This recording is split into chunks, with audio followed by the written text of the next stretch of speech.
Hello நண்பர்களே, அனைவருக்கும் வணக்கம். நம்ம இன்னைக்கு பார்க்க போற சம்பவத்தை பார்க்கறதுக்கு முன்னால உங்ககிட்ட ஒரு விஷயத்த சொல்லிடலாம் அப்படின்னு இருக்கிறேன். நம்மளுடைய புதிய அமானுஷ கதைகள் சேனலுக்கு வரக்கூடிய அனைத்து நண்பர்களுக்கும் என்னுடைய அன்பார்ந்த நன்றிகள். நம்மளுடைய புதிய அமானுஷ கதைகள் சேனலை நிறைய பேர் சப்ஸ்கிரைப் பண்ணாம வீடியோ பார்த்துட்டு இருக்கீங்க. அதாவது புதுசா வரக்கூடியவங்க தயவு செய்து சப்ஸ்கிரைப் பண்ணிக்கிட்டு வீடியோவும் பார்த்துருங்க. மறக்காம பெல் ஐகானை தட்டிருங்க. உங்க லைஃப்ல இத மாதிரியான அமானுஷ்ய சம்பவங்கள் ஏதாவது நடந்திருந்தா அதை என்னுடைய வாட்ஸ்அப் நம்பருக்கு ஒரு வாய்ஸ் நோட்டான் மற்றும் மெசேஜ் நீங்க அனுப்பலாம். என்னுடைய வாட்ஸ்அப் நம்பரை டிஸ்கிரிப்ஷன்லயும் கொடுத்துருக்கிறேன், இந்த டிஸ்பிளேலயும் தெரியும். கண்டிப்பா ஃபாலோ பண்ணிக்கிடுங்க. வாங்க இன்னைக்குள்ள வீடியோக்குள்ளாடி நம்ம போயிடலாம். கதை சொல்லிட்டேன் சார். அதுல உனக்கு கதை கேட்டு பழகிடுச்சு, எனக்கு கதை சொல்லியே பழகிடுச்சு. நான் கதை சொல்றேன், நீ கேளு. இந்த சம்பவத்தை நமக்கு அனுப்புனது ராஜ் அப்படிங்கிறவர் தான் இந்த சம்பவத்தை அனுப்பியிருக்கிறாரு. மலேசியால தாங்க இருந்துட்டு இருக்கிறாரு. இவருக்கு இந்த சம்பவம் நடக்கக்கூடிய காலகட்டம் 1999 காலகட்டத்தில் தான் நடக்குது. இந்த சம்பவம் எங்க நடக்குது அப்படின்னு பாத்தீங்கன்னா, புதுக்கோட்டையில இருந்து மதுரைக்கு போற வழி அப்படின்னு சொல்லியிருக்கிறாரு. மதுரைக்கு போகக்கூடிய பைபாஸ்ல தாங்க இவருடைய ஊர் அமைஞ்சிருக்குது அப்படின்னு சொல்லியிருக்கிறாரு. இவருடைய லைஃப்ல நடந்த ஒரு அதிபயங்கரமான ஒரு அமானுஷ்ய திகில் சம்பவத்தை தான் நம்ம இன்னைக்கு பார்க்க போறோம். இந்த சம்பவம் மட்டும் இல்லைங்க, இன்னும் ஒரு சம்பவம் நம்ம பார்க்க போறோம். இந்த சம்பவம் முடிஞ்சதும் அந்த சம்பவத்தை நான் சொல்றேன். அதாவது இரண்டாவது சம்பவத்தை நம்ம பார்க்க போறோம். முதல்ல இந்த சம்பவம் என்ன அப்படிங்கறத முதல்ல பார்த்துடலாம். என்ன அப்படின்னா, நம்மளுடைய ராஜ் அவருக்கு கிட்டத்தட்ட அந்த டைம்ல ஒரு 23 வயசு ஆகுதுங்க. அவர் வெளிநாட்டுக்கு போறதுக்காக ட்ரை பண்ணிட்டு இருக்கக்கூடிய ஒரு காலகட்டங்க. இவங்க குடும்பம் அப்படின்னு பாத்தீங்கன்னா, அப்பா அம்மா பெரியம்மா அவங்க குடும்பம் இப்படி எல்லாம் சேர்ந்து ஒரே வீட்டுல தான் இருக்கிறாங்க. ஆனா ஒரு சின்ன வீடு தாங்க. இவங்க பாட்டியும் ஒரு ஆள் இருக்கிறாங்க. இவங்க தாத்தா தாங்க ஒரு பெரிய பிரச்சனையை உண்டாக்கி இருக்கிறாரு. இவங்க தாத்தாவுக்கு 2 குடும்பம். என்ன அப்படின்னா, இவங்க பாட்டி முதல் தாரம், 2வது தாரம் மட்டும் இன்னொரு குடும்பம் இருக்குது. அந்த ஊருக்குள்ளாடி தாங்க 2 குடும்பமா பிரிஞ்சு வாழ்ந்து வந்துகிட்டு இருக்கிறாங்க. அதுல அந்த தாத்தா என்ன பண்றாரு அப்படின்னாக்கி, அந்த இளைய தாரத்தோட தான் இருந்துகிட்டு இருக்கிறாரு. இந்த மூத்த தாரம் வீட்டுக்கு எல்லாம் வர்றது கிடையாதுங்க. எப்பவுமே மோசமான ஒரு முறையில ட்ரீட் பண்ணிட்டு இருக்கிறாரு அப்படிங்கிற மாதிரி தாங்க இந்த சம்பவத்தை நமக்கு அனுப்பியிருக்கிறாங்க. என்ன அப்படி நடந்திருக்கு அப்படின்னு பாத்தீங்கன்னா, ராஜுடைய தாத்தா இருக்கிறாரு இல்லையா, இங்க இருக்கக்கூடிய வீடுங்க, ராஜு இருந்துட்டு இருக்கிறாரு இல்லையா, அந்த வீட்டை எழுதி கேட்டுக்கிட்டே இருக்கிறாரு. யாருக்கு பேர்லன்னா அவருடைய பேர்ல. இந்த வீடு அவங்க பாட்டி பேர்ல தான் இருக்குது. ஏன்னா அவங்க பாட்டிக்கு சீதனமா கிடைச்ச சொத்து தாங்க. அதனால அவங்க பாட்டியும் எழுதி கொடுக்கறதுக்கு தயாராக இல்லை. அதனால இவங்க குடும்பத்துக்குள்ளாடி ஒரு சின்ன சண்டை சலசலப்பும் இருந்துகிட்டே இருக்குது. ஆனா திடீர்னு ஒரு 6 மாத காலங்கள் அதாவது இந்த சம்பவம் நடக்கக்கூடிய 1999 காலகட்டத்துல இவர் என்ன பண்றாரு அப்படின்னா, ரொம்ப பாசமா இருக்க ஆரம்பிக்கிறாரு. அதாவது அவங்க தாத்தா அவங்க பாட்டி கிட்ட. ஆனா இது அவங்க அப்பாவுக்கு, யாருக்கு, ராஜுடைய அப்பாவுக்கும் ராஜுவுக்கும் இது பிடிக்கவே இல்லைங்க. அதனால இவங்க 2 பேருமே விலக்கிட்டே இருக்கிறாங்க. தாத்தா கிட்ட இந்த உறவு முறையெல்லாம் வைக்காதீங்க, அது சரியாகாது, ஏன்னா அவர் இந்த மாதிரிலாம் பண்ணிட்டு இருக்கிறாரு அப்படிங்கறது மாதிரி எல்லாம் அந்த இடத்துல ராஜ் அவங்க அப்பா எல்லாம் சொல்லிட்டு தான் இருக்கிறாங்க. இருந்தாலும் அவங்க பாட்டிக்கு ஒரு பாசம் இருக்கும் இல்லையா, அதனால அவங்க பாட்டியும் இடையில பார்த்து பேசவும் செய்யறாங்க. அந்த மாதிரி போயிட்டு இருக்குங்க. திடீர்னு ஒரு நாள் இவங்க 2 பேரும் ஒரு விசாவுக்காக, அதாவது நம்மளுடைய ராஜுடைய அப்பா, இவங்க 2 பேருமே ஒரு விசாவுக்காக ஒரு கம்பெனியை தேடி போறாங்க. அப்படி போகும்போது என்ன ஆகுது அப்படின்னா, அவங்க அப்பாவுக்கு உடல் நலம் சரியில்லாம ஆகுதுங்க. பாதி வழி போயிடுறாங்க. ஊரை விட்டு நடந்து போய் பஸ் ஏறக்கூடிய இடத்துல வயிறு சரியில்லாம ஆகுது, அதாவது உடம்பே சரியில்லாம ஆகுது அப்படின்னு சொல்லலாம். உடனே சரிப்பா நம்ம இன்னைக்கு போக வேண்டாம், நாளைக்கு போயிடலாம் அப்படின்னு சொல்லிக்கிட்டு ராஜ் என்ன பண்றாரு அப்படின்னா, அவங்க அப்பாவை கூப்பிட்டுக்கிட்டு ரிட்டர்ன் வீட்டுக்கு வர்றாருங்க. அப்படி வீட்டுக்கு வரும்போது அங்க ஒரு பெரிய சம்பவம் ஒண்ணு நடந்துட்டு இருக்குது. என்ன அப்படின்னா, இந்த தாத்தா ஒரு வெத்து பத்திரத்தை கொண்டு அதுல கையெழுத்து வாங்குறதுக்காக ட்ரை பண்ணிட்டே இருக்கிறாங்க. இவங்க பாட்டி கை நாட்டு தான், கையெழுத்து எல்லாம் போட தெரியாது. அதனால கை நாட்டு வைக்கிறதுக்கு ரெடி ஆயிட்டாங்கன்னு கூட சொல்லலாம். ஆனா இவர் எதுக்கு வாங்குறாரு அப்படின்னா, அவருக்கு கொஞ்சம் விவசாய நிலம் இருக்குதுங்க. அந்த விவசாய நிலத்துல விவசாய கடனுக்காக நம்ம பேங்க்ல நான் இது பண்ண போறேன், அதுக்கு உன்னுடைய கையெழுத்தும் வேணும், அதாவது உன்னுடைய கை நாட்டும் வேணும், அதனால நீ கை நாட்டு வச்சு கொடு அப்படிங்கிற மாதிரி தாத்தா கேட்க, இவங்களும் போய் பார்க்கக்கூடிய டைம்ல அந்த வெத்து பத்திரத்தோட அந்த இடத்துல நின்றுட்டு இருக்கிறாரு. அந்த தாத்தாவை பார்த்த உடனே இவங்க 2 பேருக்குமே கோவம் வந்துருது. பேரனுக்கும் சரி மகனுக்கும் சரி கோவம் வந்துருது. நீங்க எதுக்கு இங்க வீட்டுக்குள்ள வர்றீங்க அப்படின்னு சொல்லிட்டு கத்த ஆரம்பிக்கிறாங்க. அப்பதான் ஒரு விஷயத்தை அவங்க கவனிக்கிறாங்க. என்ன அப்படின்னா, ராஜுடைய தாத்தா கையில அந்த பத்திரம் இருக்கிறத பாக்குறாங்க. எதுக்காக இந்த பத்திரம் பத்திரத்தை நீங்க எங்க கொண்டு வந்திருக்கீங்க, இது என்னது அப்படின்னு சொல்லி கேட்கும்போது, அது இந்த மாதிரி விவசாய கடனுக்காக நான் ஒரு கையெழுத்து வாங்குறதுக்கு வந்தேன் அப்படிங்கிற மாதிரிலாம் சொல்றாரு. உடனே அந்த இடத்துல நம்மளுடைய ராஜ் அந்த பத்திரத்தை வாங்கி பார்க்குறாரு. அது வெத்து பத்திரமா இருக்குது, அதுவும் சொத்து பத்திரம் மாதிரி, அதாவது கிட்டத்தட்ட ஒரு 150 ரூபாய்க்குள்ள பத்திரங்க. இந்த பத்திரத்துல எவன் லோன் கொடுக்குறான் அப்படின்னு சொல்லிக்கிட்டு சத்தம் போடுறாரு. அந்த சமயத்துல ஒரு விஷயம் வெளியே வந்துருது. என்ன அப்படின்னா, இந்த இடத்த அவங்களுக்கு தெரியாமலே எழுதி வாங்குறதுக்கான ஒரு சான்றிதழ் பேப்பர் தான் அந்த பத்திரம் அப்படிங்கிறத வந்து அந்த இடத்துல அவங்க புரிஞ்சுக்கிடுறாங்க. அந்த இடத்துல தாத்தாவை அடிக்கவும் செய்யறாங்க. யார் அப்படின்னா ராஜ் மற்றும் அவங்க அப்பாவும் சேர்ந்து அடிச்சு உரைச்சி அனுப்பி விட்டுறாங்க. இனிமேல் எங்க வீட்டு வாசலுக்கே வரக்கூடாது அப்படின்னு சொல்லி அனுப்பி விட்டுறாங்க. இந்த தாத்தா அந்த வேகத்துல என்ன பண்றாரு அப்படின்னா, இவர் வந்து ஆல்ரெடியாட்டு சாமி ஆடக்கூடியவருங்க. அதாவது வீரபத்ரன் அப்படிங்கிற சாமி தான் இவங்க குல தெய்வம். அந்த குல தெய்வத்துக்கு ஆடக்கூடிய நபர் தான். அது மட்டும் இல்ல, பத்ரகாளி அம்மனும் இவங்க குடும்பத்துல இருந்துட்டு இருக்குதுங்க. அப்படி இந்த 2 சாமியை வச்சு வணங்கிட்டு இருக்கக்கூடியவர். இவர் என்ன பண்றாருன்னா, உங்களை ஒருத்தரையும் சும்மா விட மாட்டேன் அப்படிங்கிற மாதிரி சொல்லிக்கிட்டு அங்கிருந்து கிளம்பிடுறாரு தாத்தா. ஆனா தாத்தா என்ன பண்றாரு அப்படின்னு பாத்தீங்கன்னா, இந்த வீரபத்ரன் மற்றும் அந்த பத்ரகாளி அப்படிங்கிற அந்த குல தெய்வத்துக்கிட்ட போய் சில பல பூஜைகள்லாம் பண்ணி பார்க்கிறாரு. அதாவது செய்வனை வைக்கிறது மாதிரியான விஷயங்கள்லாம் செய்து பார்க்கிறாரு. ஆனா அங்க இருக்கக்கூடிய அந்த தெய்வங்கள் வந்து எதையுமே காதுல வாங்கல அப்படின்னு கூட சொல்லலாம். ஏன்னா தன்னுடைய குடும்பத்தை எப்படி நம்ம அழிக்க முடியும்? அதனால அந்த வீரபத்ரன் சாமியும் சரி, அந்த பத்ரகாளி அம்மனும் சரி காதை கொடுத்து கேட்கல இவருடைய வேண்டுகோளை. அதை தெரிஞ்சுக்கிட்ட அந்த பெரியவர், அந்த தாத்தா என்ன பண்றாரு அப்படின்னா, இவங்க ஊர்ல இருந்து கிட்டத்தட்ட ஒரு 10 கிலோமீட்டர் தூரத்துல வந்து ஒரு பெரிய பத்ரகாளி அம்மன் கோவில் இருக்குது. அங்க வந்து இந்த செய்வனை வைக்கிறது, எடுக்கிறது, இந்த மாதிரி எல்லா விஷயங்களும் செய்யக்கூடிய மாந்திரீகர்கள் அங்க இருந்துட்டு இருக்கிறாங்க. அப்ப அந்த நபர்களை போய் பார்க்கலாம்னு சொல்லிக்கிட்டு இந்த தாத்தாவும் அதே மாதிரி பண்றாருங்க. அப்படி அங்க போய் பார்க்கும்போது அந்த பத்ரகாளி அம்மன் எப்படிப்பட்ட அம்மன் அப்படின்னு பாத்தீங்கன்னா, இந்த நியாயமான விஷயம், அதாவது ஒருத்தர் தப்பு பண்ணிட்டாங்க, அந்த தப்புல இருந்து இருந்தும் அந்த தண்டனையில இருந்தும் தப்பிச்சிட்டான் அப்படின்னு தெரிஞ்சா அந்த சாமி சும்மாவே விட மாட்டாங்க. அந்த பேய் கேட்கக்கூடிய கோரிக்கையை அப்படி நிறைவேற்றுவாங்க. ஆனா இவர் கொண்டுட்டு போகக்கூடிய இந்த பிரச்சனை வந்து ஒரு அதர்மமான ஒரு பிரச்சனையை தான் எடுத்துட்டு போறாரு. தன் குடும்பத்தையே அழிக்கிறதுக்கு வந்திருக்கிறான் அப்படின்னு தெரிஞ்சுக்கிட்டு அந்த பத்ரகாளி அம்மனும் அதுக்கு உதவி செய்யலைங்க. ஆனா அங்க இருக்கக்கூடிய மாந்திரிகர்கள் காசுக்கு ஆசைப்பட்டு சில வேலைகளை செய்யறாங்க. என்ன அப்படின்னா, நம்மளுடைய ராஜுடைய தாத்தா கிட்ட விஷயத்த சொல்லி, அதாவது என்ன அப்படின்னா, நாங்க பண்ணி கொடுக்குறோம், நீங்க வந்து இந்த மாதிரிலாம் பண்ணணும், பண்ணின பிறகுதான் அதுக்கு பிறகுதான் அந்த வேலைகள் நடக்கும் அப்படிங்கிற மாதிரி சில விஷயங்களை பண்ணி கையில கொடுத்துடுறாங்க. இவரும் நள்ளிரவு கிட்டத்தட்ட ஒரு 2-3 மணி இருக்குங்க. அந்த நைட்ல அந்த வீட்டுக்கு, அதாவது நம்மளுடைய ராஜுடைய வீட்டுக்கு வந்திருக்கிறாருங்க. வந்து ராஜுடைய வீட்டுக்கு பேக் சைட்ல அவங்க கொடுத்து விட்ட பொருள், அதாவது மனிதனுடைய எலும்பு மற்றும் முடி, அதுக்கு பிறகு கொஞ்சம் சாதனங்கள்லாம் கொடுத்துருக்காங்க. அந்த பொம்மை மாதிரி எல்லாம் இருக்கும். அதுக்கு பிறகு தகுடு, எந்திரங்கள் இதெல்லாம் சேர்த்து ஒரு மண் கலையத்துல போட்டு தாங்க கொடுத்து விட்டுருக்காங்க. அதை ராஜுடைய வீட்டுக்கு பின்னால நள்ளிரவு நேரத்துல புதைச்சிரு, அதுக்கு பிறகு அவங்க செத்துருவாங்க அப்படிங்கறது மாதிரி அங்க இருக்கக்கூடிய சில மாந்திரீகர்கள், காசுக்கு ஆசைப்படக்கூடிய மாந்திரீகர்களும் சொல்லி அனுப்பிட்டாங்க. என்ன நடக்குது அப்படின்னு பாத்தீங்கன்னா, இந்த நபரும் அதே மாதிரி தான் குடும்பம், தன்னுடைய மனைவி, தன்னுடைய பிள்ளைகள் அப்படிங்கிற எந்த எண்ணமும் பாசமும் இல்லாம இந்த தாத்தா என்ன பண்றாரு அப்படின்னா, அந்த மாந்திரீகன் கொடுத்து விட்ட அந்த சாதனங்களை கொண்டு வந்து அப்படியே புதைச்சிடுறாருங்க. புதைச்சு முடிச்சுட்டு அவரும் போயிடுறாரு. கிட்டத்தட்ட 3 நாள் ஆகுதுங்க. எந்த பிரச்சனையும் அந்த வீட்டுக்குள்ள நடக்கலைங்க. 3வது நாள் தாங்க ஒரு அதிபயங்கரமான ஒரு சம்பவம் நடக்குது. என்ன அப்படின்னா, பயங்கரமா இடி வெட்டிக்கிட்டு நள்ளிரவு நேரத்துல பயங்கரமா மழை பெய்யுதுங்க, பயங்கரமா மின்னல் அடிக்குதுங்க. அது மட்டும் இல்ல, அந்த வெளிச்சம் வந்து பளிச்சுன்னு அந்த இடம் ஃபுல்லாவே தெரியுதுங்க, அந்த வீடே தெரியும், அந்த அளவுக்கு அந்த மின்னலுடைய வெளிச்சம் இருந்திருக்குது. இதையெல்லாம் பார்த்துக்கிட்டு அவங்க உள்ள தூங்கிக்கிட்டே இருக்கிறாங்க. என்ன அப்படின்னா, அந்த வீடு வந்து ஓட்டு வீடு அப்படிங்கிறதுனால கண்ணாடி போட்டிருப்பாங்க. வருஷ ஓட்டுல வந்து ஒரு ஓடை வந்து கண்ணாடி ஓடு போட்டிருப்பாங்க. அந்த மாதிரி போட்டிருக்கிறதுனால இந்த வெளிச்சம் வீட்டுக்குள்ளே பளிச்சுன்னு அடிக்குது. ஒரு தடவையும் இந்த மாதிரியான மழை பெய்து நாங்க பார்த்ததே இல்லை அப்படின்னு தாங்க சொல்லியிருக்கிறாரு. அப்படி மழை பெய்ய ஆரம்பிக்குதுங்க. என்ன நடக்குதுன்னே தெரியல. இவங்க ஹாலில் படுத்திருந்தவங்க என்ன பண்றாங்க அப்படின்னாக்க, ஒரு ரூம், ஒரு ஹால், ஒரு கிச்சன் தான் இருக்குது. பின்னால தாங்க பாத்ரூம்லாம் இருக்குது. இவங்க அந்த கச்சம் அடிக்குது அப்படின்னு சொல்லுவாங்க. மழையின் வேகத்தினால சாரல் உள்ள வரும். அந்த மாதிரி சாரலே அடிக்க ஆரம்பிச்சது. அப்போ எவ்வளவு தூரம் மழை பெய்திருக்கும் பாருங்க. அப்படி சாரல் அடிச்ச உடனே இவங்க சரி நம்ம கொஞ்சம் தள்ளி படுத்துடலாம் அப்படின்னு சொல்லிட்டு வீட்டுடைய சென்ட்ரு பாகத்துக்கு வந்துடுறாங்க. அப்படி சென்ட்ரு பாகத்துக்கு வந்த அடுத்த செகண்ட் ஒரு சம்பவம் நடக்குதுங்க. அந்த சைடு இருக்கக்கூடிய அந்த செவர், ஓட்டு வீடு நீங்க பார்த்துருப்பீங்க, ஒரு கிராஸ் செவர் இப்படி இருக்கும். அந்த செவரு அப்படியே மொத்தமா சரிஞ்சு அந்த பக்கம் விழுந்துருது. நல்ல வேளைங்க. என்ன ஆயிட்டு அப்படின்னா, அது வெளிப்பக்கமா விழுந்துட்டு அந்த செவரு உள் பக்கமா விழுந்திருந்ததுன்னா அந்த குடும்பமே காலிங்க. கிட்டத்தட்ட என்ன அப்படின்னு பாத்தீங்கன்னா ராஜுடைய அப்பா ராஜு, அதுக்கு பிறகு பெரியம்மா, அதுக்கப்புறம் அவருடைய பிள்ளைகள், அவங்க அம்மா, அதுக்கப்புறம் பாட்டி எல்லாருமே இறந்து போயிருப்பாங்க. இந்த மாதிரி ஒரு சம்பவம் அந்த இடத்துல அந்த டைம்ல நடந்து முடியுது. இவங்களும் அதாவது என்ன அப்படின்னு பாத்தீங்கன்னா அந்த கரண்ட் எல்லாம் கட் ஆயிருது, கரண்டே இல்லையா.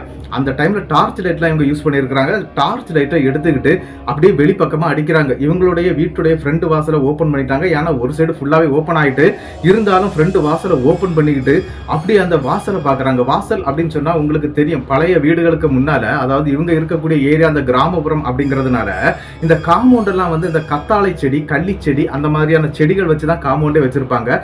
அது மட்டும் இல்லைங்க, அந்த கேட்டுங்கிறது தட்டி அப்படின்னு சொல்லுவாங்க. இந்த கம்பிலே தான் கட்டி வச்சிருப்பாங்க. அந்த மாதிரி ஒரு தட்டி வச்சு தான் அடைச்சு வச்சிருப்பாங்க. அப்படிதாங்க இவங்க வீட்டுடைய காம்பவுண்டு கேட்டும் இருக்குது. அந்த நேருக்கு அப்படியே நின்று பார்த்துட்டே இருக்கிறாங்க. என்ன அப்படின்னா யாராவது பக்கத்துல இருக்கக்கூடியவங்க வர்றாங்களா இல்லையான்னு பார்த்துட்டு இருக்காங்க. ஏன்னா இந்த செவுரு விழுந்த சத்தம் வந்து அந்த ஏரியா ஃபுல்லாவே கேட்டிருக்குது. ஆனா அங்க யாரும் வந்த மாதிரியே தெரியலைங்க. திடீர்னு ஒரு இடி இடிக்குதுங்க. அந்த இடி மின்னல் வெளிச்சத்துல ஒரு சம்பவத்தை நம்மளுடைய ராஜ் மற்றும் அவங்க குடும்பமே அப்படி பாக்குறாங்க. என்ன அப்படின்னு பாத்தீங்கன்னா பயங்கரமான ஒரு மீசை வச்சு, தலையில ஒரு துண்டு கட்டி, ஒரு மறு வச்சு, ஒரு அருவாயோட ஒரு நபர் வந்து நனைஞ்சுக்கிட்டே நிக்கிறாருங்க அந்த கேட்டுக்கு முன்னாடி. யாருடா இது அப்படின்னு சொல்லிக்கிட்டு டார்ச் அடிக்கும் போது அந்த இடத்துல யாருமே இல்லைங்க. மறுபடியும் மின்னலுடைய வெளிச்சம் அடிக்குதுங்க. அந்த வெளிச்சத்துல அந்த உருவத்தை பாக்குறாங்க, அரண்டுறாங்க. என்ன அப்படின்னா இது யாரு அப்படின்ட்டு. ஆனா அந்த மின்னல் வெளிச்சத்துல மட்டும் தாங்க அந்த உருவம் தெரியுது. யாருப்பா இது அப்படின்னு சொல்லிட்டு பயந்து இவங்க கத்தவும் ஆரம்பிச்சிடுறாங்க. அப்படி கத்த ஆரம்பிச்ச அடுத்த செகண்ட் இந்த பக்கத்துல எல்லாம் வீடுகள்லாம் இருக்குங்க. அதாவது இவங்க வீட்டை தாண்டி எல்லாம் வீடுகள் இருக்குது. அங்க இருக்கக்கூடிய மக்கள் எல்லாருமே ஓடி வந்துடுறாங்க. என்னப்பாச்சு அப்படின்னு கேட்கும்போது இந்த வீட்டுடைய செவரு இப்படி கீழே விழுந்துருச்சு, இந்த மாதிரி மழையினால அப்படிங்கறது மாதிரி எல்லாம் பேசுறாங்க. ஆனா அங்க நின்று அந்த நபருடைய முகத்தை பார்த்தாங்க இல்லையா, அதை பார்த்துக்கிட்டு பயந்து போய் நிக்கிறாங்க இவங்க எல்லாருமே. இருந்தாலும் இதையும் சொல்றாங்க. சொல்லிக்கிட்டு இந்த மாதிரி வாசலுக்கு முன்னாடி நாங்க இப்படி ஒரு உருவத்தை பார்த்தோம், அது ரொம்ப பயங்கரமா இருந்தது அப்படிங்கிற மாதிரி சொல்றாங்க. ஏன்னா அந்த தூரம் இருந்திருக்குங்க. ஏதோ ஒரு பெரிய ஒரு ஆள் நின்ன மாதிரி தான் இருந்தது. ஆனா அது மின்னல் வெளிச்சத்துல மட்டும்தான் எங்களுக்கு கண்ணுக்கு தெரிஞ்சது, வேற எதுவுமே தெரியல அப்படிங்கிற மாதிரி வந்திருந்த ஊர் மக்கள்கிட்ட எல்லாம் சொல்லிடுறாங்க. அந்த ஊர் மக்கள் அந்த நள்ளிரவு நேரத்துல கொஞ்சம் துணையா இவங்களுக்கு இருக்கிறாங்க. டார்ச் லைட் எல்லாம் எடுத்துட்டு வந்து தீபந்தம்லாம் பத்த வச்சு அந்த மாதிரி கொஞ்சம் துணையா இருக்கிறாங்க. மறுநாள் காலையில விடியுதுங்க. விடிஞ்ச அடுத்த செகண்டுங்க என்ன நடக்குது அப்படின்னு பாத்தீங்கன்னா இவங்க எல்லாரும் சேர்ந்து அந்த மண்ணெல்லாம் ஒதுக்க ஆரம்பிக்கிறாங்க. என்ன அப்படின்னா அந்த செவுரு இடிஞ்சு கீழே விழுந்தது இல்லையா, அந்த மண் எல்லாமே வாரி ஒதுக்குறாங்க. ஏன்னா பழைய செவருங்க, பழைய வீடுகள்லாம் வந்து இந்த சுடுசெங்கல்லாம் வச்சு கட்ட மாட்டாங்க, ஃபுல்லாவே மண் வச்சு கட்டியிருப்பாங்க. அந்த மாதிரி வீடு தாங்க இவங்களுடைய வீடு. அதனால அந்த மண்ணெல்லாம் வாரி மாத்திட்டு சரி ஏதாவது கொத்தனாரை கூட்டிட்டு வந்து அந்த செவரை கட்டி அடைச்சிடலாம் அப்படிங்கிற மாதிரி ஒரு பிளான் பண்ணிட்டு இருக்கும்போது இன்னி ஒரு தகவல் வருது. கிட்டத்தட்ட பகல் ஒரு 10:30 மணி இருக்குங்க. என்ன அப்படின்னா உங்களுடைய தாத்தா வந்து கை கால் இழுத்துருச்சு, அவர் இப்படி வீட்டுல படுத்திருக்கிறாரு, அவரை ஹாஸ்பிட்டல் கொண்டு போறதுக்கும் யாரும் இல்லை, அதாவது அவங்க 2ஆவது குடும்பத்துல இருக்கக்கூடிய யாரும் உதவல அப்படிங்கறது மாதிரி இவங்களுக்கு ஒரு தகவல் வருது. என்னாச்சோ ஏதாச்சோன்னு சொல்லிக்கிட்டு இந்த விஷயத்த இங்க போட்டுக்கிட்டு அவங்க அங்க நீக்கி ஓட ஆரம்பிக்கிறாங்க தாத்தாவை பார்த்து. தாத்தாவை போய் பார்க்கும்போது தாத்தாவுக்கு ஒரு பக்கவாதம் மாதிரி வந்திருக்குங்க. இடது கை இடது கால், அதுக்கு பிறகு ஒரு சைடு முகம், அதாவது வாயெல்லாம் கோட்டி அப்படி ஒரு சைஸா இருக்கிறாரு. அதையும் போய் பாக்குறாங்க. பார்த்துட்டு தாத்தாவை எப்படியான ஹாஸ்பிட்டல் கொண்டு போயிடலாம் அப்படிங்கிற ஒரு கணக்குக்கு நம்மளுடைய ராஜும் வந்துடுறாரு. அவங்க அப்பாவும் அதுதான் செய்யறாங்க. ஒரு அம்பாசிடர் காரை தாங்க வர சொல்றாங்க. அங்க தெரிஞ்ச ஒரு கார் இருக்குது, அவங்கள போய் பார்த்து கூட்டிட்டு வந்துடுறாரு நம்மளுடைய ராஜ். அப்படி கூட்டிட்டு வந்த அடுத்த செகண்ட்ல ஒரு சம்பவம் நடக்குதுங்க. அதுதாங்க ஒரு மிகப்பெரிய சம்பவம் அப்படின்னு சொல்லலாம். என்ன அப்படின்னா நம்மளுடைய ராஜுடைய அப்பா இருக்கிறார் இல்லையா, அவருடைய உடம்புல அவங்க குலதெய்வமான அந்த வீரபத்திர சாமி அப்படிங்கிற அந்த சாமி வந்து இறங்கிடுறாரு. அப்படியே உடம்புல இறங்கினவரும் பயங்கரமா ஆட ஆரம்பிக்கிறாரு. ஆடிக்கிட்டே ஒரு விஷயத்த சொல்றாரு. என்ன அப்படின்னா இவனை இங்க இருந்து தூக்கிட்டு போக கூடாது, இவனுக்கு 3 நாள் தான் டைம் அப்படின்னு சொல்றாருங்க. யாருக்குமே எதுவுமே புரியல. என்ன நம்ம குலதெய்வமே இப்படி பேசுது அப்படி சொல்லும்போது என்ன நடக்குது அப்படின்னா இந்த தாத்தா செய்தார் இல்லையா, இந்த பத்திரகாளியம்மன் கோயில்ல போய் ஆந்திரிகனை பார்த்து செய்வினை செய்து இவங்க வீட்டுக்கு பின்னால கொண்டு ஒளிச்சு வச்சிருந்தார் இல்லையா, இந்த விஷயம் எல்லாம் சொல்றாரு. அது மட்டும் இல்ல, அந்த செவுரு வந்து இடிஞ்சு உள்ளதான் விழுந்திருக்கணும், ஆனா நான் அங்க வந்ததுனாலதான் அந்த செவுரு வெளியே விழுந்தது, உங்க உயிர் காப்பாற்றப்பட்டது அப்படிங்கிற மாதிரி சொல்றாரு. அப்பந்தாங்க எல்லாருக்கும் ஒரு விஷயம் புரியுது. வந்து அந்த இடத்துல மின்னல் வெளிச்சத்துல தெரிஞ்சது இந்த வீரபத்திரன் அப்படிங்கிற அந்த சாமி தான் அப்படிங்கறத புரிஞ்சுக்கிடுறாங்க. அந்த இடத்துல ராஜோட உடம்பெல்லாம் நடுங்கி போச்சுதாங்க. என்ன அப்படின்னா நம்ம சாமியை நம்ம கண்குளிர பார்த்தோமே அப்படின்ட்டு ஒரு பயங்கர ஒரு பேரானந்தம் பட்டிருக்கிறாரு. இருந்தாலும் அந்த இடத்துல அந்த தாத்தாவை தூக்கிட்டு போக கூடாது அப்படின்னு சொல்லுது. ஏன்னா இவர் தான் இதை செய்தார் இல்லையா, அப்ப அப்படின்னு சொன்ன உடனே அந்த இடத்துல ராஜ் மற்றும் அவங்க அப்பா அதாவது அம்பாசிடர் கார்ல ஏறி அவங்க வீட்டுக்கும் போயிடுறாங்க. காருக்குள்ள காசை கொடுத்து அனுப்பிடுறாங்க. அவன் செத்தாலும் சரி சாவா வழியா போனாலும் சரி இனி நாங்க பார்க்க மாட்டோம் அப்படிங்கிற ஒரு நிலைமைக்கு நம்மளுடைய ராஜ் மற்றும் அவங்க அப்பா அம்மா இல்ல எல்லாருமே அதே நிலைமைக்கு வந்துடுறாங்க. அவங்க பாட்டி கூட சொல்லிட்டாங்க, என்னன்னா எனக்கு அவன் தேவையில்லை, இனிமேல் அவனை நான் பார்க்கவே கூடாது அப்படிங்கிற மாதிரி சொல்லிட்டு அவங்க வீட்டு வேலையை பார்க்க ஆரம்பிச்சுட்டாங்க. அது மட்டும் இல்ல, இந்த பின்னால புதைச்சி வச்சிருந்தது அப்படின்னு நான் சொன்னேன் இல்லையா, அதை அவங்க பாட்டி தாங்க எடுத்திருக்காங்க. எடுத்து நம்மளுடைய ராஜ் அவங்க பாட்டி இவங்க 2 பேரும் சேர்ந்து பக்கத்துல வந்து ஒரு பெரிய கருவேல காடு இருக்குது, அதுக்கு உள்ள வச்சு எரிக்கவும் செய்திடுறாங்க. அதாவது பால் இளநீர் இதெல்லாம் ஊத்தி அதுக்கு பிறகு தாங்க எரிச்சிருக்கிறாங்க. அப்படி எரிச்சு விட்ட பிறகு எந்த பிரச்சனையும் வரல. ஆனா இந்த தாத்தா இருக்கிறாரு பாத்தீங்களா, அவரு வந்து 3வது நாள் சாயங்காலம் இறந்து போயிடுறாரு. அந்த பக்கவாதம் வந்து ரொம்பவே பெரிய அளவில் அவரை கொண்டு போய் அவரை இறக்க அடிச்சிருது அப்படின்னு கூட சொல்லலாம். அப்படி இறந்துடுறாரு. இறந்து கிட்டத்தட்ட ஒரு 6 மாத காலங்கள் ஓடிடுது. நம்மளுடைய ராஜ் வந்து விசாவுக்காக ட்ரை பண்ணிட்டே இருக்கிறாரு. ஒவ்வொரு கம்பெனியா போயிட்டு இருக்கிறாரு. ஒன்னும் அவருக்கு செட் ஆகவே இல்லை. இருந்தாலும் அந்த டைம்ல என்ன நடக்குது அப்படின்னு பாத்தீங்கன்னா, இவங்களுடைய பெரியம்மா ராஜுடைய பெரியம்மாவுடைய மகள் வந்து கர்ப்பமா இருந்திருக்கிறாங்க. இந்த காலகட்ட சூழ்நிலையில டெலிவரி டேட் வந்து நெருங்கிடுச்சு. அதனால ஹாஸ்பிட்டல் சேர்த்திருக்கிறாங்க. அதனால ராஜ் என்ன பண்ணுவார் அப்படின்னா, மத்தியான வேலை சாப்பாடை வந்து வீட்டுல இருந்து கட்டிட்டு போய் தாங்க கொண்டு கொடுப்பாரு. அப்படி கொடுத்துக்கிட்டு என்ன பண்ணுவார் அப்படின்னா, நைட் ஒரு 9 மணி வரைக்கும் அங்கதாங்க ஸ்டே அடிச்சு இருப்பாரு. அங்க பேசிக்கிட்டு எடுத்துக்கிட்டு அதுக்கு பிறகுதாங்க அங்க இருந்து கிளம்பி வருவாரு. இவர் எப்படி அப்படின்னு பாத்தீங்கன்னா, இவங்க ஊருக்கும் ஒரு 5 கிலோமீட்டர் தூரம் இருக்கும் இந்த ஹாஸ்பிட்டல் அமைஞ்சிருக்கக்கூடிய இடம். அதனால இவர் சைக்கிள்ல தான் போயிட்டு வருவாரு. கொஞ்சம் தூரம் மெயின் ரோடு தாங்க, அதாவது கிட்டத்தட்ட ஒரு 3.5 கிலோமீட்டர் வந்து மெயின் ரோடு தான். அதுக்கு பிறகு 1.5 கிலோமீட்டர் வந்து ஊர் ரோடுங்க. ஊர் ரோடுன்னு சொன்னா ஒரு 1 கிலோமீட்டர் வந்து ஊர்ல உள்ள மண் ரோடு. அதுக்கு பிறகு என்ன நடக்குது அப்படின்னு பாத்தீங்கன்னா, வயலங்கரை 2 சைடுமே விவசாய நிலங்கள் இருக்கக்கூடிய வயல் தோப்பு அந்த மாதிரியான ஒரு வயலங்கரை. கிட்டத்தட்ட ஒரு 4 அடி வீதியில தாங்க ஒரு வழிப்பாதை இருக்கும். அந்த வழிப்பாதையில இவர் சைக்கிள்ல தாங்க போயிட்டு வருவாரு. அப்படிதாங்க சைக்கிள்ல வந்துகிட்டு இருக்கிறாரு. இவருடைய சைக்கிள்ல வந்து லைட்டு கிடையாதுங்க. கையில இருக்கக்கூடிய டார்ச் ஆன் பண்ணி அப்படி பிடிச்சுக்கிட்டு தாங்க ஒத்த கையில சைக்கிளும் ஒத்த கையில டார்ச் லைட்டும் அப்படிதாங்க வந்துகிட்டே இருப்பாரு. அப்படிதான் வந்துகிட்டு இருக்கிறாருங்க. அன்னைக்கு நைட்டு கிட்டத்தட்ட அந்த ஹாஸ்பிட்டலை விட்டு அவர் கிளம்புறது கிட்டத்தட்ட 9:30 மணிக்கு மேல ஆயிருது. ஒரு 10 மணி ஆகுதுங்க அந்த இடத்துக்கு அவர் வந்து சேரும்போது. அப்படி அந்த இடத்துக்கு வரும்போது என்ன நடக்குது அப்படின்னு பாத்தீங்கன்னா, அந்த ஏரியாவே கரண்டே இருக்காதான். அந்த ஒத்தடி பாதைக்குள்ளாடி இவர் சைக்கிள்ல வந்துகிட்டே இருக்கிறாருங்க. அப்படி வந்துகிட்டே இருக்கும்போது கிட்டத்தட்ட ஒரு 50 அடி தூரத்துல யாரோ ஒரு ஆள் நிக்கிறது மாதிரி இவருக்கு தெரியுது. யாரோ நிக்கிறாங்க அப்படிங்கறத வந்து இவர் புரிஞ்சுக்கிட்டாரு. புரிஞ்சுக்கிட்டு யாரா இருக்கு இந்த நேரத்துல அப்படின்னு சொல்லிக்கிட்டு கையில இருக்கக்கூடிய டார்ச் லைட் அப்படி நிமிர அப்படி அடிக்கிறாருங்க. அதாவது நேர அடிப்பாங்க இல்லையா, அப்படி ஸ்ட்ரெயிட்டா அடிக்கிறாரு. அடிச்சு பார்க்கும்போது தாங்க ஒரு சம்பவம் தெரியுது. என்ன அப்படின்னா, அங்க நிக்கிறது நம்மளுடைய ராஜுடைய தாத்தா தாங்க அங்க நிக்கிறாரு.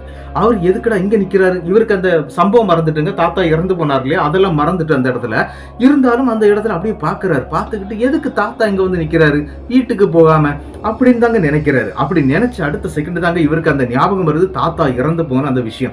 ஐயோ தாத்தா தான் இறந்துட்டாரு, இது யாரு அப்படின்னு சொல்லிக்கிட்டு கிட்ட வந்துடுறாருங்க. ஒரு 10-15 அடி கேப் தாங்க இருக்கும் அந்த இடத்துல. அப்படியே பாக்குறாரு. பார்க்கும்போது ஒரு அழுக்கு வேட்டி, அவர் இறக்கும்போது ஒரு சட்டு போட்டிருக்கிறாரு. ஒரு பச்சை கலர்ல ஒரு கோடு போட்ட சட்டு அப்படின்னு சொல்லிருக்காங்க. பச்சையில கருப்பு கலர்ல சின்ன லைன் போட்ட ஒரு சட்டு தான் போட்டிருந்திருக்கிறாரு. ஆனா அது அவ்வளவுமே அழுக்கா தான் இருந்திருக்குது. அதே ட்ரெஸ்ல தாங்க அங்க நிக்கிறாரு. தலையில ஒரு தலப்பா கட்டி இருக்கிறாரு. இதை எல்லாமே பாக்குறாரு. இவரு பார்த்துக்கிட்டு அதே ட்ரெஸ்ல நிக்கிறதுனால இவர் கிட்ட வந்து அப்படி பார்த்த உடனே டக்குன்னு ஒரு 2 செகண்ட் கூட ஆகலைங்க, அப்படி சர்ன்னு ஒரு இடது பக்கம் வழியாட்டு அப்படி இழுத்து ஒரு போக்கு போயிருதுங்க.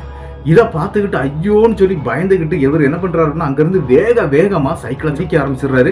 ஸ்ட்ரைட்டா எங்க வந்துடுறாருன்னா வீட்டுக்கு வந்துடுறாங்க. வீட்டுக்கு வரும்போது இங்க வீட்டுல எல்லாருமே பொம்பளையில தான் இருக்கிறாங்க. அது மட்டும் இல்ல, இவங்க அப்பா வந்து ஹாஸ்பிட்டல்ல தான் இருந்துட்டு இருக்கிறாரு. ஏன்னா பெரியப்பா இல்லாதனால இவங்க அப்பா தான் எல்லாம் பார்க்கணும். அதனால அவர் ஹாஸ்பிட்டல்ல இருந்துட்டு இருக்கிறாரு. இவரு தாங்க அந்த வீட்டுல இப்ப ஆம்பளையா இருக்கிறாரு. வீட்டுக்குள்ள வந்து யாருக்கிட்ட எதையும் சொல்லக்கூடாது அப்படிங்கிற மாதிரி மனசை திடப்படுத்திட்டு தாங்க உள்ள வர்றாரு. வந்தவர் நீட்டா குளிச்சுட்டு எடுத்துட்டு சாப்பிடவும் செய்திடுறாரு.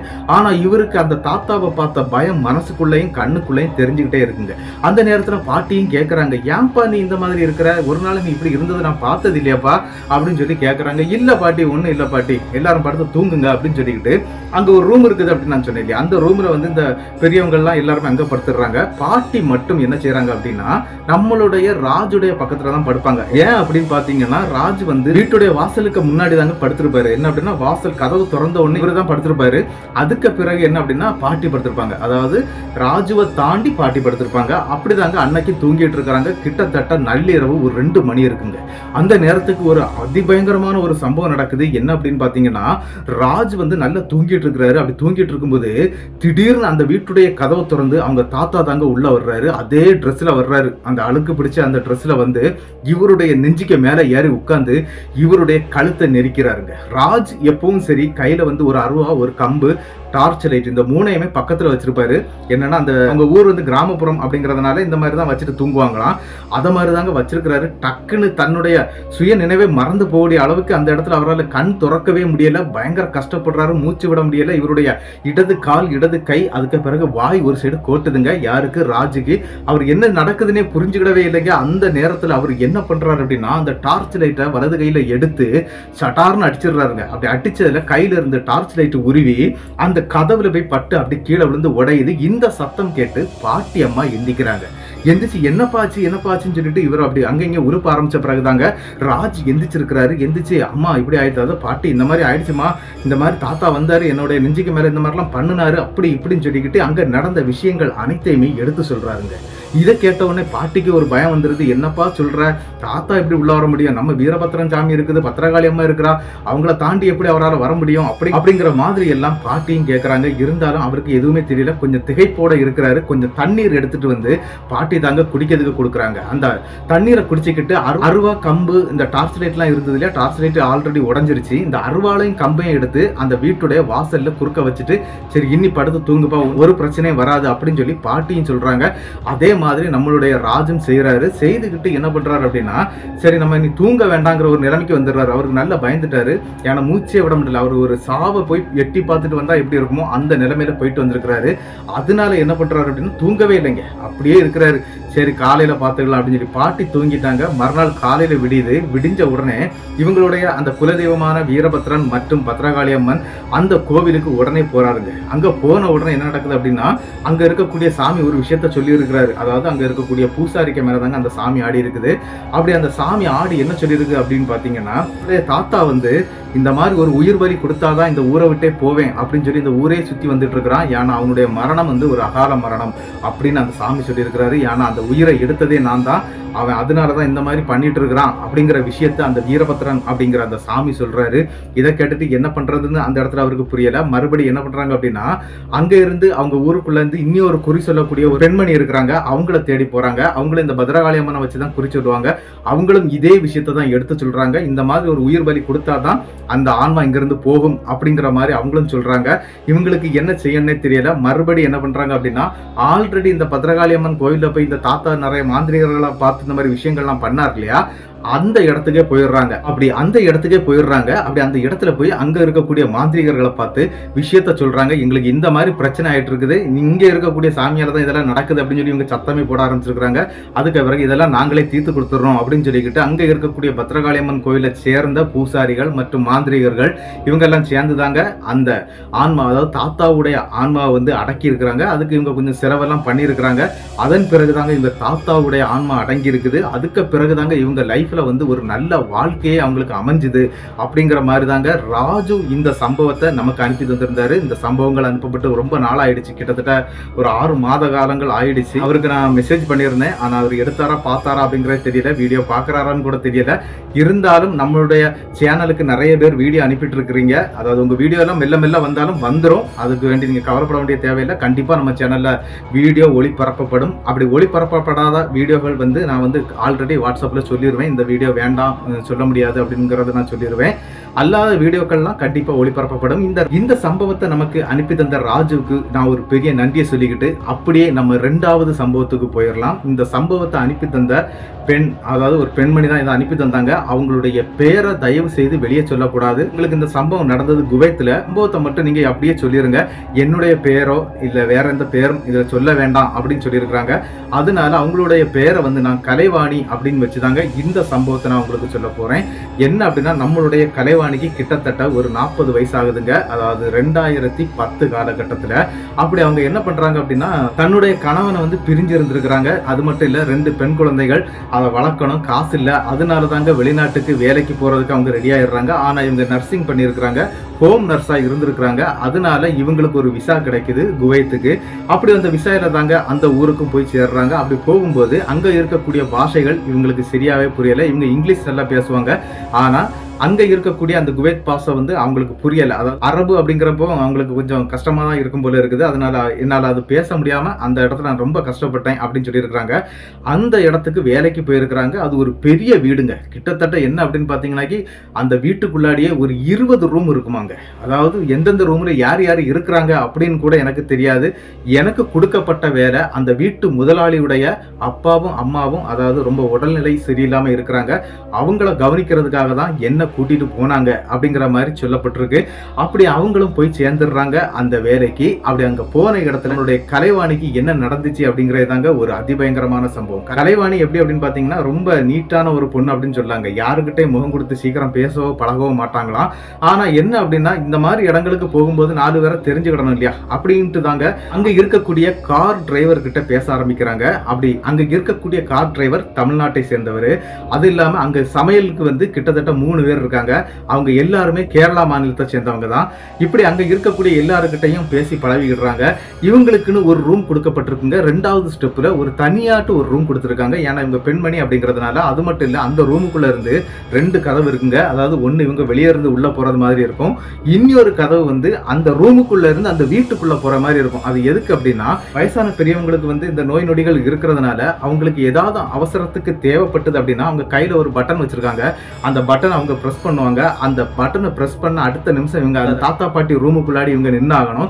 அதே மாதிரி தாங்க அந்த இடம் அப்படி அவங்களுக்கு செட் ஆயிருக்குது. இவங்களும் முதல் நாள் ஒரு பிரச்சனை இல்லை, ரொம்ப நன்றாகவே போயிருது. என்ன அப்படின்னா, ஒரு 10-11 மணி வரைக்கும் இவங்களுக்கு வேலை இருந்துகிட்டே தான் இருக்கும். அதுக்கு பிறகு இவங்களுக்கு தூங்கிறதுக்கு இந்த ரூமுக்குள்ளாடி வந்துடலாம். ஏதாவது அர்ஜென்ட்னா அவங்க அந்த மாதிரி அந்த பட்டன் அமுக்குவாங்க, இவங்க போய் பார்க்கணும். இதுதாங்க அவங்களுடைய வேலை. ஆனா என்ன நடந்தது அப்படின்னு பாத்தீங்கன்னா, முதல் நாள் நன்றாக போயிடுதுங்க. 2வது நாள் என்ன நடக்குது அப்படின்னா, இவங்க ரூம்ல வந்து டிவி எதுவுமே கிடையாது. இவங்களுக்கு பொழுதுபோக்குக்கு எதுவுமே இல்லைங்க. மொபைல்லாம் இருக்குது, ஆனா நம்ம நினைக்கிற அளவுக்குள்ள மொபைல் அவங்க கையில இல்லைங்க. என்ன நடக்குது அப்படின்னு பாத்தீங்கன்னா, அந்த இடத்துல இந்த ரூமுக்குள்ளாடி ஒரு டிவியை வந்து அந்த ஓனர் தாங்க செட் பண்ணி கொடுக்குறாரு. எப்பமாவது உனக்கு பார்க்கணும்னு தோணுச்சுன்னா பாருமா அப்படிங்கிற மாதிரி அவர் செட் பண்ணி கொடுக்குறாரு. சரின்னு சொல்லிக்கிட்டு அந்த டிவியும் இருக்குங்க, ஒரு கட்டில் இருக்குது. அதுக்கு பிறகு என்ன அப்படின்னா, இந்த பக்கத்துல வந்து துணி அடுக்கி வைக்கிறது மாதிரியான செல்ஃபுகள்லாம் இருக்குதுங்க. எல்லாமே இந்த லாக் போட்டு மூடுவாங்க இல்லையா, அந்த மாதிரியான டோர் போட்டு மூடக்கூடிய ஷோகேஸ் தாங்க இருக்குது. என்ன நடக்குது அப்படின்னு பாத்தீங்கன்னா, 3வது நாள் நைட்டுங்க. என்ன அப்படின்னா, இவங்களுக்கு ஒரு சின்ன ஹாபிட் இருக்குது நம்மளுடைய கலைவாணிக்கு. என்ன அப்படின்னு பாத்தீங்கன்னா, இந்த நைட்டு நேரத்துல பாட்டு சவுண்டை குறைச்சி வச்சுக்கிட்டு ரூமுக்குள்ளாடி டான்ஸ் ஆடக்கூடிய ஒரு பழக்கம் இருக்குங்க. அது அவங்களுக்கு சின்ன வயசுல இருந்தே இருந்துட்டு இருக்குதான். அதனால அதை வந்து கண்டினியூவா பண்ணிட்டு இருந்திருக்காங்க. அப்படிதாங்க அன்னைக்கு நைட்டும் இந்த சம்பவம் நடக்குது. நள்ளிரவு கிட்டத்தட்ட ஒரு 12 மணி இருக்குங்க. அந்த ரூமுக்குள்ளாடி வந்து அந்த டான்ஸ் பாட்டை போட்டுக்கிட்டு, டிவியில பாட்டை போட்டுக்கிட்டு டான்ஸ் பண்ணிட்டே இருக்கிறாங்க.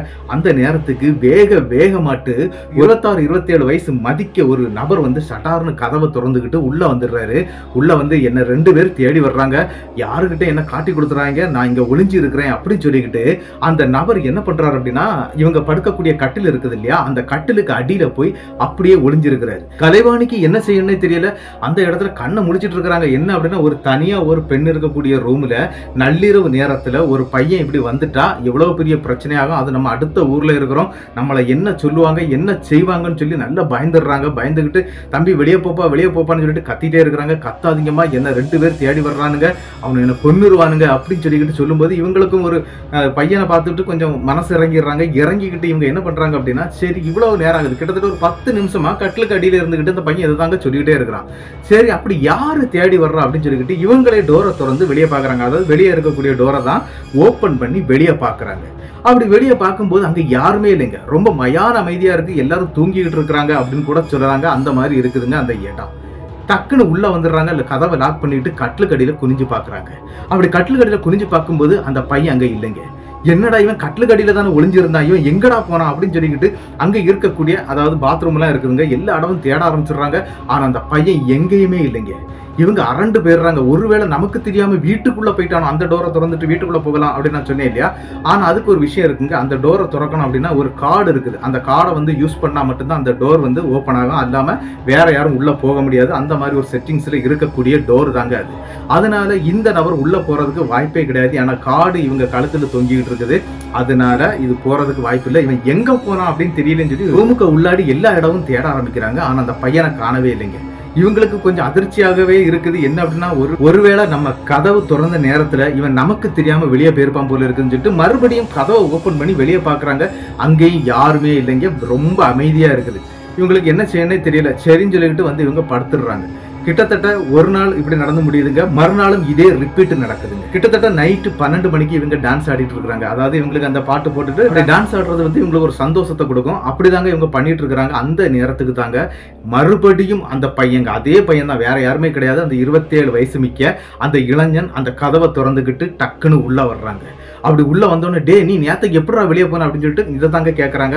அது நான் போயிட்டேன் அப்படின்னு சொல்லிக்கிட்டு மறுபடியும் அந்த கட்டிலுக்கு அடியில போய் ஒளிஞ்சுக்கிட்டு என்ன தேடி 2 பேர் வர்றாங்க, வெளியே சொல்லாதீங்க அப்படிங்கிற மாதிரி சொல்லிக்கிட்டு அந்த பையன் அதுக்கு உள்ள போயிடுறான். இவங்களும் என்னடா நடக்குது அப்படின்னு சொல்லிட்டு மறுபடியும் கதவை திறந்து பார்த்துடுறாங்க. உடனே அங்க யாருமே இல்லை. மறுபடியும் கட்டிலுக்கு கீழே வந்து பாக்குறாங்க. கட்டிலுக்கு கீழேயும் யாரும் இல்லை. அரண்டு போயிடுறாங்க. என்னடா இது, இவன் எங்கடா போனான்னு சொல்லி மறுபடியும் வீட்டுக்குள்ள எல்லாம் அதாவது அந்த ரூமு ஃபுல்லாவே தேடுறாங்க. அங்க எங்கேயும் இல்லைங்க அந்த பையன். கலைவாணிக்கு என்ன செய்யணும்னே தெரியல. இது என்னது நடக்குதுன்னு தெரியல. இந்த வரக்கூடிய நபர் எப்படி வெளியே போறான்னு தெரியல அப்படின்னு சொல்லிட்டு 3வது நாளும் இதே ரிப்பீட் நடக்குதுங்க. 3வது, 4வது, 5 நாள் ஆயிருதுங்க. 6வது நாள் இதை விட்டுறக்கூடாது, இது ஏதோ ஒரு பெரிய பிரச்சனை அப்படிங்கிறத புரிஞ்சுக்கிட்ட கலைவாணி என்ன பண்றாங்க அப்படின்னா, கீழே வந்து இவங்களுக்கு சாப்பிட்றதுக்கு ஒரே இடத்துல தாங்க இருந்து சாப்பிடணும். அதாவது இந்த டிரைவர், சமையல்காரன்ல இருந்து அங்க வேலை செய்யக்கூடிய ஆட்கள் எல்லாம் ஒரே இடத்துல தான் இருந்து சாப்பிடுவாங்க. இதுல நிறைய ஹிந்திக்காரங்க அப்படி இப்படின்னு நிறைய ஆட்கள் இருந்துட்டு இருக்காங்க. இந்த வேலை நிக்கக்கூடிய ஆட்கள் வந்து நிறைய பேர் இருக்கிறாங்க. அதுல தமிழ் ஆளு அப்படின்னு சொன்னா அங்க வேலை பார்க்கக்கூடிய அந்த கார் டிரைவர், அதுக்கு பிறகு மலையாளிகள் தான் இருக்கிறாங்க. அப்ப கார் டிரைவர் கிட்ட தாங்க விஷயத்த சொல்றாங்க. இந்த மாதிரி ஒரு சம்பவம் நடக்குது என் ரூமுக்குள்ளாடி அப்படின்னு சொல்றாங்க. இதை கேட்ட உடனே அங்க இருக்கக்கூடிய அந்த டிரைவர் வந்து, சரிதான் இது அவன்தான் அப்படின்னு சொல்றாங்க. அது யாருக்கிட்ட சொல்றாங்க? அந்த சமையல் வேலை பார்க்கறாங்க இல்லையா, அந்த மலையாளிஸ் கிட்ட தாங்க சொல்றாங்க. அப்படி சொன்ன உடனே அந்த நபரும் இதை தான் சொல்றாங்க, தன்னே இது அவன் தானே அப்படின்னு சொல்லி மலையாளத்துல அவங்களும் சொல்றாங்க. இதை கேட்ட உடனே யார் அது, எதுக்கு வர்றான், எனக்கு பயமா இருக்குது அப்படின்னு இந்த விஷயத்த தான் சொல்றாங்க. அந்த நேரத்துல தாங்க அங்க இருக்கக்கூடிய அந்த டிரைவர் வந்து ஒரு விஷயத்த சொல்றாரு. என்ன அப்படின்னா, கிட்டத்தட்ட ஒரு 8 ஆண்டுகளுக்கு முன்னால அங்க நடந்த ஒரு பிரச்சனைங்க. இந்த வீட்டுக்கு கார் டிரைவராட்டு தமிழ்நாட்டை சேர்ந்த ஒரு பையன் தாங்க வந்திருக்கிறான். அதாவது கார் ஓட்டுறதுக்கு வந்திருக்கிறான். அப்படி வந்தவன் வந்து கிட்டத்தட்ட 5 வருட காலத்துக்கான எக்ரிமெண்டோட தான் வந்திருக்கிறான். கிட்டத்தட்ட 5 வருட காலம் முடிந்த பிறகும் அந்த ஓனர் அந்த பையனை அந்த வீட்டில இருந்து விடவே இல்லை. அதாவது பையனுக்கு ஃபிளைட் டிக்கெட் எடுத்து அந்த பையனை அனுப்பவே இல்லை. ஒரு 6 மாதம் ஆகட்டும் 3 மாதம் ஆகட்டும் சொல்லி இப்படியே புறக்கணிச்சுட்டே இருந்திருக்கிறாரு. அது மட்டும் இல்லை, 6வது வருடம், அதாவது 6 வருடம் போயிட்டுங்க. அப்படி 6 வருடம் ஆகும்போது 27 வயசான அந்த பையன் அப்படின்னு நான் சொன்னேன் இல்லையா, அந்த நபர் என்ன பண்ணியிருக்கிறாரு அப்படின்னா, அவருக்கு ஒரு காதலி ஊர்ல இருந்திருக்கிறாங்க. நான் வந்து 5 வருஷத்துல நான் சம்பாதிச்சுட்டு வந்து உங்க வீட்டுல வந்து பொண்ணு கேட்டு உன்னை நான் கண்டிப்பா கல்யாணம் பண்ணிக்கிடுறேன் அப்படின்னு சொல்லி காதலி கிட்ட சொல்லிக்கிட்டு தாங்க வேலைக்கே வந்திருக்கிறாரு. ஆனா என்ன நடந்துச்சு அப்படின்னு பாத்தீங்கன்னா, அந்த பொண்ணு 5 வருஷம் வெயிட் பண்ணிடுச்சு, 6வது வருஷம் வெயிட் பண்ணுது. ஆனா என்ன நடந்தது அப்படின்னா, அந்த பொண்ணுடைய வீட்டுல வந்து அந்த பொண்ணை வந்து வேற ஒருத்தருக்கு கல்யாணம் பண்ணி கொடுத்துடுறாங்க. கல்யாணம் பண்ணி கொடுக்கறதுக்கு முன்னால இந்த நபருக்கு அந்த பெண் கால் பண்ணியிருக்கிறாங்க. கால் பண்ணி சொல்லியிருக்கிறாங்க என்ன அப்படின்னா, இந்த மாதிரி என்னுடைய வீட்டுல வந்து எனக்கு மாப்பிள்ளை பார்க்க ஆரம்பிச்சிட்டாங்க, நீ சீக்கிரம் வந்துரு, இல்லைன்னா என்ன கட்டிட்டு போயிடுவான் அப்படிங்கிற மாதிரிலாம் சொல்லியிருக்கிறாங்க. ஆனா இவர் அதுக்கு பிறகு பதிலே பேச முடியாத ஒரு சூழ்நிலையில இந்த நபர் மாட்டிக்கிட்டாரு. அப்படி மாற்ற நேரத்துல என்ன நடக்குது அப்படின்னா, இங்க ஓனர்ட்ட வந்து பயங்கரமா கத்தி இருக்கிறாரு. என்னுடைய நிலைமை இந்த மாதிரி ஆயிடுச்சு, என்னை எப்படியாவது வண்டி ஏற்றி அனுப்புங்க அப்படிங்கிற மாதிரி சொல்லியிருக்கிறாரு. ஆனா ஓனர் ஒரு 2 மாசம் கூட பொறுத்துக்கப்பா, நான் அனுப்பிடுறேன் அப்படி இப்படின்னு சொல்லி சமாளிச்சுக்கிட்டே இருந்திருக்கிறாரு. ஆனா அந்த பெண் கல்யாணம் ஆகி போயிட்டாங்க. அப்படி கல்யாணம் ஆகி போனதுனால இந்த நபர் வந்து ரொம்பவே தண்ணி அடிக்கலாம் ஆரம்பிச்சிருக்கிறாரு. அங்க வச்சு திடீர்னு ஒரு நாள் என்ன பண்ணிருக்கிறாரு அப்படின்னா, அந்த வீட்டுக்கு வெளியில அந்த பூச்சிக்கொல்லி மருந்துகள் வச்சிருக்கிறாங்களாம். அதாவது இந்த வீட்டுக்கு வெளியில இருக்கக்கூடிய செடிகளுக்கு அடிக்கக்கூடிய பூச்சிக்கொல்லி மருந்து, அந்த மருந்தை குடிச்சுக்கிட்டு அந்த கட்டிலுக்கு கீழே தாங்க அந்த பையனுடைய பாடி இருந்திருக்குது. அப்படிதான் அந்த பையன் அந்த ரூமுக்குள்ளாடி இறந்து போனா. அவன் இருந்த ரூம் தான் அது. அவன் அந்த ஓனர் வந்து ரொம்ப தனியாகவும் ஸ்பெஷலாகவும் கவனிச்சிட்டு இருந்தாரு. ஏன்னா ரொம்ப நல்ல பையன், அதனாலதான் அந்த மாதிரி அந்த ஆளு விடவே இல்லை. இவருடைய லீவை வந்து கேன்சல் பண்ணிக்கிட்டு மறுபடி விசா கொடுக்கறதுக்கூடிய அளவுக்கு அந்த நபர் இருந்திருக்கிறாரு. ஆனா இதெல்லாம் தெரியாது அந்த பையனுக்கு. அவனுடைய லைஃப் போயிடுச்சு அப்படின்னு தெரிஞ்சுக்கிட்டு அந்த பையன் இந்த மாதிரி விஷம் அடித்து தான் அந்த மாதிரி கட்டிலுக்கடியில இறந்து கிடந்தான் அப்படின்னு சொன்னதாங்க உண்டு. நம்மளுடைய கலைவாணியுடைய கையில இருந்த தண்ணீர் கிளாஸ், அதாவது கண்ணாடி கிளாஸ் தாங்க, அந்த கிளாஸ் படார்னு கீழே விழுந்து உடஞ்சிருக்குது. என்ன அப்படின்னா இப்போ தாங்க கலைவாணி ஒரு விஷயத்த சொல்றாங்க. என்ன அப்படின்னா, இந்த பையன் வந்து இந்த ரூமுக்குள்ள வந்துட்டு போறதெல்லாம் சரிதாங்க, ஆனா நள்ளிரவு நேரத்துல இந்த பெண், அதாவது கலைவாணியை வந்து யாரோ மிஸ்யூஸ் பண்ணி இருக்கிறாங்க அப்படிங்கிற விஷயத்த சொல்லதுக்கு இது பண்ணிட்டே இருந்திருக்கிறாங்க. ஏன்னா இவங்க கிட்ட எல்லாம் நம்ம சொன்னோம் அப்படின்னா நம்மளை தப்பா நினைப்பாங்க அப்படின்னு நினைச்சிட்டு தாங்க சொல்லாம இருந்திருக்கிறாங்க. அப்பந்தாங்க இந்த விஷயத்த அப்படியே சொல்லிடுறாங்க, அந்த கூட்டத்திலே சொல்லிடுறாங்க. இந்த மாதிரி நைட்டு நேரத்துல நான் தூக்கத்துல இருக்கும்போது இந்த மாதிரி என் கூட உல்லாசமா இருந்துட்டு போயிடுறான், அந்த பையனுடைய ஆன்மா தான் அப்படி பண்ணிட்டு இருக்குது அப்படிங்கிற விஷயத்த எல்லாத்தையுமே சொல்லிடுறாங்க. இதை கேட்ட உடனே அங்க இருக்கவங்க எல்லாம் அரண்டு போயிடுறாங்க. என்னன்னா அந்த பையன் அந்த மாதிரி கேரக்டரே கிடையாது, அவன் எப்படி இருக்க முடியும் அப்படிங்கிற மாதிரி எல்லாம் பேசவும் ஆரம்பிச்சிருக்கிறாங்க. ஆனா உண்மையிலே அவங்க உடம்புக்குள்ளாடி போய் இந்த பையன் அடிக்கடி இந்த மாதிரி தப்புகளை பண்ணிட்டு தாங்க இருந்திருக்கிறான். ஆனா இந்த விஷயத்த வந்து எப்படி தன்னுடைய ஓனர் கிட்ட சொல்றது அப்படிங்கறது தெரியாம கலைவாணி முழிச்சிட்டு இருந்தாங்க. அதுக்கு பிறகு இந்த டிரைவர் இருக்கிறார் இல்லையா, அவரு தாங்க விஷயத்தை எடுத்து சொல்லி இருக்கிறாரு. இந்த மாதிரி அந்த பொண்ணுக்கு இந்த மாதிரி நடந்துட்டு இருக்குது அந்த ரூம்ல, அதனால தயவு செய்து அந்த பொண்ணு அந்த ரூம்ல இருந்து வேற எங்கேயா மாத்திருங்க அப்படின்னு சொல்லி அந்த ரூமை வந்து ஃபுல்லாவே க்ளோஸ் பண்ணி வச்சிருக்காங்க. அதுக்கு பிறகு இவங்களுக்கு தனியா வேற ஒரு பக்கமாட்டும் ரூமை கொடுத்துட்டாங்க. அப்படி வேற ஒரு ரூமை கொடுத்த பிறகு அங்க தங்கின பிறகு இவங்களுக்கு எந்த பிரச்சனையும் இல்ல. அப்படிதாங்க இந்த சம்பவம் நம்மளுடைய கலைவாணிக்கு நடந்து முடிஞ்சிருக்குது. கலைவாணி இந்த சம்பவத்தை நமக்கு இப்படிதான் அனுப்பி தந்திருந்தாங்க. இந்த சம்பவங்கள் இரண்டையும் அனுப்பின ராஜு மற்றும் கலைவாணி. அவங்க பேர் வந்து கலைவாணி கிடையாது, நம்ம வச்ச பேர் தான். அதனால ராஜு மற்றும் கலைவாணிக்கு என்னுடைய பெரிய நன்றிகளை நான் சொல்லிக்கிறேன். இந்த சம்பவம் எப்படி இருந்துச்சு அப்படிங்கறத வந்து மறக்காம கமெண்ட் பாக்ஸ்ல கமெண்ட் பண்ணிட்டு போயிருங்க. இந்த சம்பவம் உங்களுக்கு பிடிச்சிருந்தா உங்களுக்கு தெரியக்கூடிய அனைத்து நபர்களுக்கும் இந்த சம்பவத்தை ஷேர் பண்ணி விட்டுருங்க. அது மட்டும் இல்ல, இந்த வீடியோவுக்கு மறக்காம ஒரு லைக்கை கொடுத்துருங்க. அது மட்டும் இல்லைங்க, மறக்காம சப்ஸ்கிரைப் பண்ணிக்கிட்டு பெல் ஐகானையும் தட்டிருங்க. அடுத்த வீடியோவில் சந்திக்கும் வரை உங்களிடமிருந்து விடைபெறுவது உங்கள் நாகர்கோவில் நாகராஜன். நன்றி நண்பர்களே.